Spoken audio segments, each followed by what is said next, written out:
November when he checked on some of his hives in Florida. When I pulled into a bee yard in Florida, there was 400 hives of bees. 3 weeks before that looked great. And all of a sudden, here we got roughly 400 beehives that are totally empty. The bees were all gone. They're gone. I mean, where'd they go? Don't know. I mean, I literally got down and crawled around. I mean, seriously, I got down on my hands and knees and crawled around. And then there's no dead bees. There are no dead bees anywhere. I mean, you can't find any bees. They flew off someplace. And never came back? Never came home. Had you ever seen that before? No.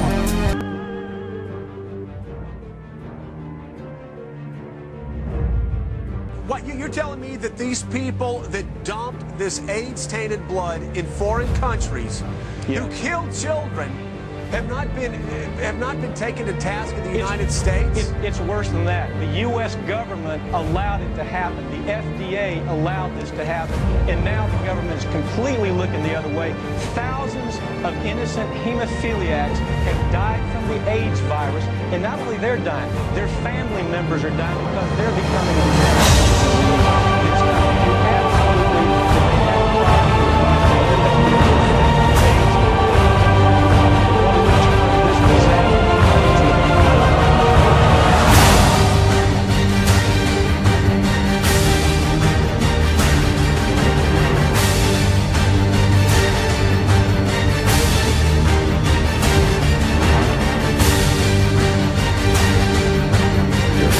Monday's earthquake in western China was the 25th significant earthquake this year.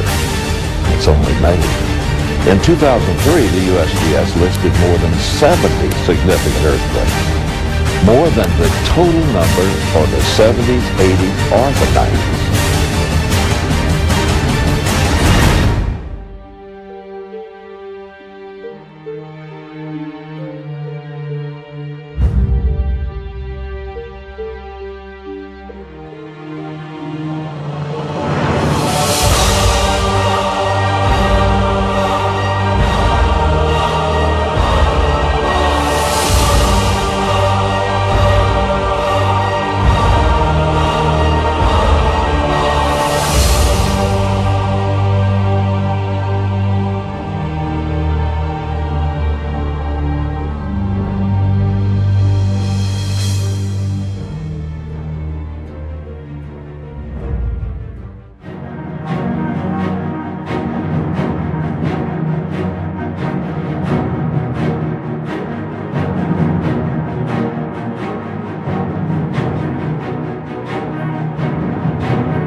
he begins to expose to them their sin, and he runs through with them their life. And every idle word that men shall speak, the Bible says, they shall give account thereof in the day of judgment.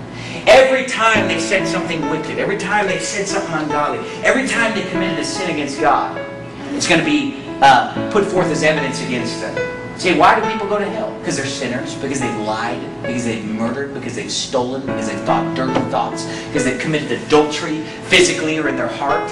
And so all those sins will be listed off. Angels will come and separate the wicked from among the just. Verse 50, and cast them into the furnace of fire. There will be wailing and gnashing of teeth. You know how people say, well, I have my hell here. You ever heard someone say that? You know, it's just like hearing fingernails on a blackboard. When someone says that it's hell to live here, I think, you know, on the blackboard, if you only knew what you were saying.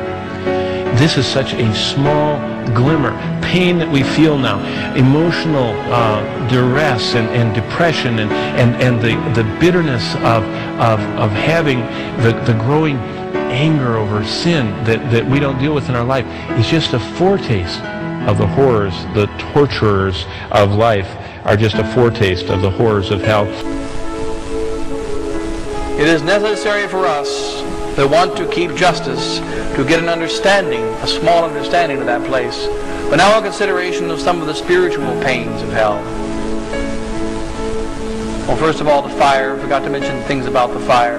The fire on hell burns every part of our every atom and molecule in our bodies. It burns every part of our souls. It burns all of us at once, and it creates the maximum intensity of pain that can be experienced, and only